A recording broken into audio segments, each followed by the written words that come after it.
Hey, what's going on YouTube? VR6 here. A lot of you guys might be wondering how I got my name, so figured I'd show you why I got my name, why I picked it. So here we go with my 1996 Volkswagen GTI VR6. As you can see here, it's got the fake Euro look. Just spray painted the tops of the bumpers and the rub strips. Pretty plain Jane, nothing fancy. Rocking some new Beetle wheels. Thanks to a buddy of mine in South Carolina, sold them to me. As you can probably gather, it's turbocharged. So up front we got a Treadstone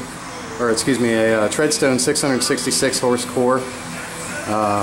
It's 3.5 inches deep, 3 inch in and out inlets. Pretty good intercooler. Looking at the engine bay, we got a Juan-built SRI off VW Vortex, Speedmax catch can, 2.5 inch boost pipes, silicone intake, couplers and T-bolt clamps, Bosch diverter valve off a 180. It's got a Kinetics turbo manifold, a Talsport 38mm wastegate, open dump, Kinetics 3-inch downpipe modified with a 3-inch V-band. The turbocharger is a Precision with the upgraded turbine and compressor wheel, billet compressor wheel. It's a 5862 T4 frame, 0.69 AR exhaust side. The car is fitted with a electronic standalone. So if you guys don't know what that is, it's basically VEMS reboxed by a guy named Kevin Black out in Pennsylvania. Really talented tuner. He tuned this car. Right now it's at about 1.2 bar of boost, waiting fuel system upgrades. But it's a plug-and-play standalone. You can kind of see the harness there.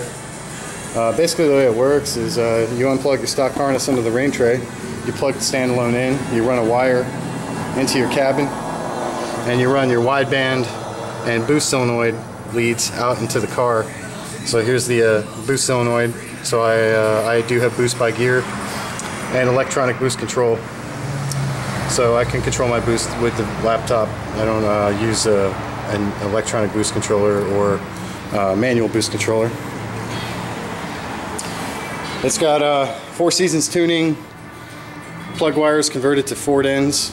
And this is a 96 Ford, or no, excuse me, this is a 94 Ford Windstar coil wired in. I know it's hard to see the transmission, but it's there. The transmission had all the bearings replaced, the 3rd gear synchro replaced by me. It's got a Quaife limited slip differential. Right now the car went 763 at 97 in the 8th with a 2.0 60 foot. I had another GTI turbo that did mid 11s. So the plan for this car is to go 10s eventually. It's pretty low key. It doesn't really look, you know, riced out or anything. Try to keep it simple on this one. Tried to keep it clean. It's got a 2.5 inch exhaust, Eurosport, excuse me. Stainless steel, no cat. Yeah, that's pretty much it. Got a stubby antenna. Yeah, that adds about 15 horsepower. So if we open up the interior, so you can see it's got the pretty standard black door cards, the nicer seats. It's kind of dirty inside. Right now I got a boost gauge because really I trust the standalone enough that I don't need a wideband or anything like that. There's the connector to hook up the laptop to. There's my awesome shift knob. The shift knob's actually got a story behind it. I got that shift knob in Iraq in 2010 from one of the hangars at Saddam Hussein's Air Force Base that I was stationed at, Joint Base Balad. So I took it off, drilled and tapped it to fit the VW. So we got a little Iraq War trophy that I use to shift my gears now instead of opening hangar doors where MiGs were. Yeah, the interior's pretty beat, but you know, gets the job done. It's a pretty fun car. It's pretty powerful. I estimate it to be somewhere in the 400 horse range. right now. It should be 9-to-1 compression. It's got a C2 Motorsports head spacer, ARP head studs on the head, and ARP rod bolts in the bottom end, and that's it. Other than that, stock bottom end, stock head minus the cams. It's got DSR 256 118 lobe center turbo cams. I got them used. Whole car didn't cost me much more than $5 grand, including the price of the car to build. So overall, not too bad. Some future plans are possibly water methanol injection, maybe in the near future. But you know, for right now, this is what I daily drive. I have a 1989 325 IS that's turbo also, but it's kind of a work in progress. So anyway, I just figured I would share why I'm called VR6T. VR stands for the VR in VR6, which is the type motor this car has. 666 because this car is the devil, and T because it's turbo.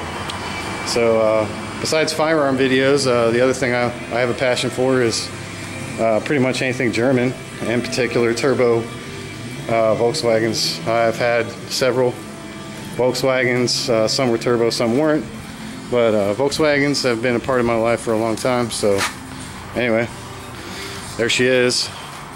And if you guys like my channel, please don't forget to subscribe and like my videos. I'll give you a shout out if you want. If you give me a shout out, that'd be awesome.